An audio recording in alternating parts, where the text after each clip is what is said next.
আসসালামু আলাইকুম আমার প্রিয় বন্ধুরা, কেমন আছেন সবাই?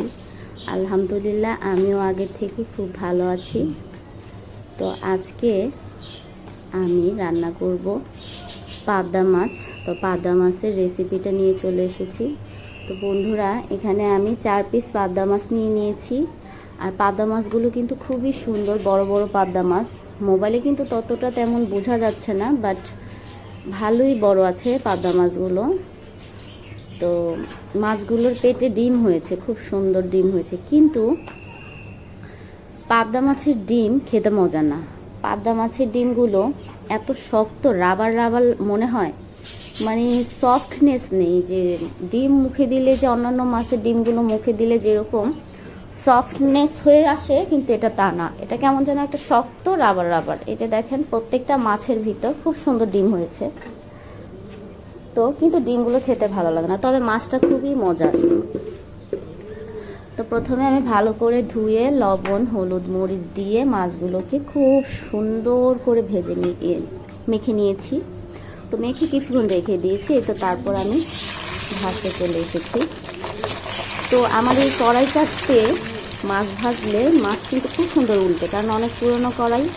কিন্তু ভাই, আমি তো খুব ভুল করছি যে পাবদা মাছ ভাজতে গেলে যে এত পরিমাণ তেল ছিটায়, আমার চোখ, মুখ, গাল টাল সব ভরে গেছে ছিটায়। মানে খুবই কষ্ট হয়েছে। আর প্রথমত কথা হচ্ছে, আমি বেশি তেল দিয়ে দিয়েছি। আপনারা যখন পাবদা মাছ ভাজবেন কখনো ভুলেও বেশি তেল দিবেন না। আমার মনে হয় অল্প তেলে ভাজলে মাছটা সবথেকে ভালো হয়। যাই হোক, তারপরে আমি রান্নায় চলে আসলাম। প্রথমে পেঁয়াজ মরিচটাকে ভালো মতো ভেজে, আর এখানে অল্প একটু আদা আর রসুন বাটা, একটু জিরা বাটা দিয়েছি। হলুদ মরিচ দিয়ে আমি মশলাটা কষিয়ে এখন সিমের বিচি দিয়ে আজকে রান্না করব ভাবছি। কারণ এই সিমের বিচিগুলো আমি আবার ফ্রোজেন করে রেখেছি। ফ্রোজেন করে রাখার কারণে এখন খেতে পারছি। তো সিমের বিচিগুলো এত মজা, কিন্তু পাবদা মাছ দিয়ে সিমের বিচি দিয়ে যায় কি না আমি জানি না, কে কে খায় বা খায় না। তা আমি এই প্রথম পাবদা মাছ দিয়ে রান্না করলাম।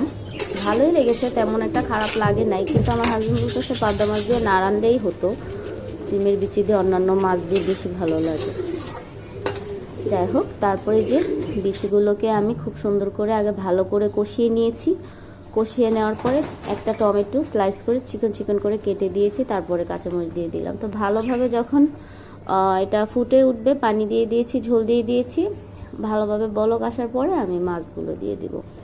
তো বন্ধুরা, কথা হচ্ছে, রান্নাবান্নার ভিডিও তো অনেকই করলাম, বাট অনেক দিন ধরে আপনাদের সামনে আমি ভিডিও নিয়ে আসতে পারি না বা কোনো ভিডিও করতে পারি না। কারণ হচ্ছে আমি খুবই অসুস্থ থাকি। এর আগেও বলেছি, এখনও বলি, বারবার একটা কথাই বলি।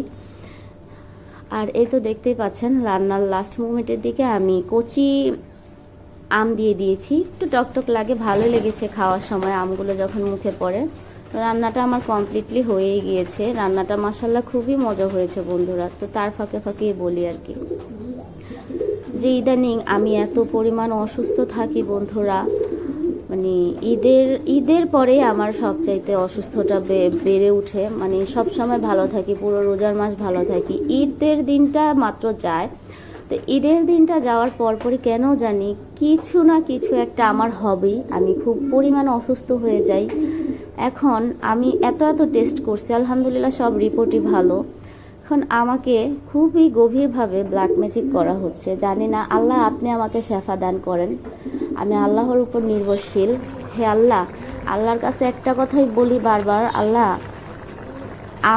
আপনি আমাকে জন্ম দিয়েছেন, আপনি আমাকে মৃত্যু দিবেন। আপনার হাতেই জন্ম, মৃত্যু, বিয়ে সব কিছুই। আল্লাহ, পৃথিবীতে আপনি লালন পালনকারী, সৃষ্টিকর্তাকারী, রিজিকদাতাকারী, যাই কিছু হয় ভালো মন্দ আপনার ইশারাতে হয়। হয়তো যারা আমার শত্রু, যারা আমার সাথে শত্রুতা করতেছে, আপনি তাদেরকেও দেখতেছেন যে তারা কত করতে পারে। আর আমি হচ্ছি ভিকটিম, যে আমি কত সহ্য করতে পারি, যে আল্লাহ আমাকে কত ধৈর্য দিছে, আর আমি কত পরিমাণ আমি ধৈর্য ধরতে পারি।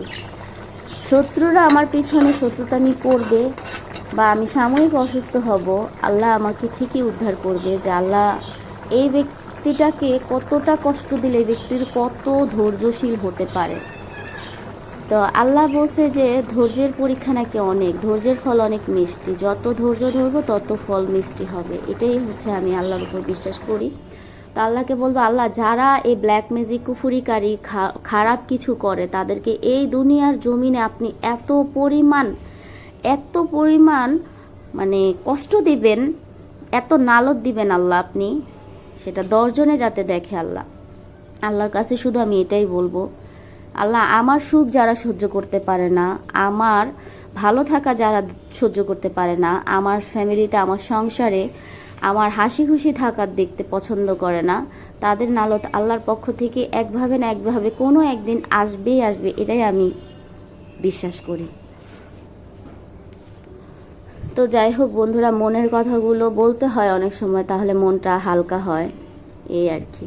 তো দেখেন বন্ধুরা, ছাদ বাগানটা আমার না, এটা হচ্ছে আমাদের বাড়িওয়ালির ভাবি ছাদ বাগান করছে। তো ছাদে গিয়েছি, পরে দেখলাম যে অনেকগুলো থানকুনি পাতা হয়েছে, তারপর আপনার পুদিনা পাতা, ভালো অনেক কিছু হয়েছে। তো ভাবি বলতেছে আমাকে, ভাবি আপনি এগুলো একটু নিয়ে যান, অনেকগুলো হয়েছে, আপনার যা মন চাই ইচ্ছা মতো নিয়ে যান, নিয়ে বানায় খান।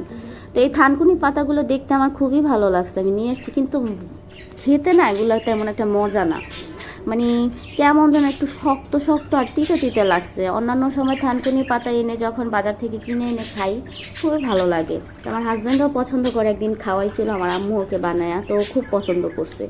তো দেখে খুশি হয়ে গেছে। আর বানাইছি পরে তেমন একটা ভালো লাগে না, যেমন শক্ত তেমন মানে তিতা তিতা, তেমন একটা ভালো লাগে না। যাই হোক, তারপরে এই যে দেখেন ছাদ বাগানের উপরে কত সুন্দর টাইম ফুলগুলো ফুটে আছে, ভালোই গাছপালা লাগাইছে ভাবি।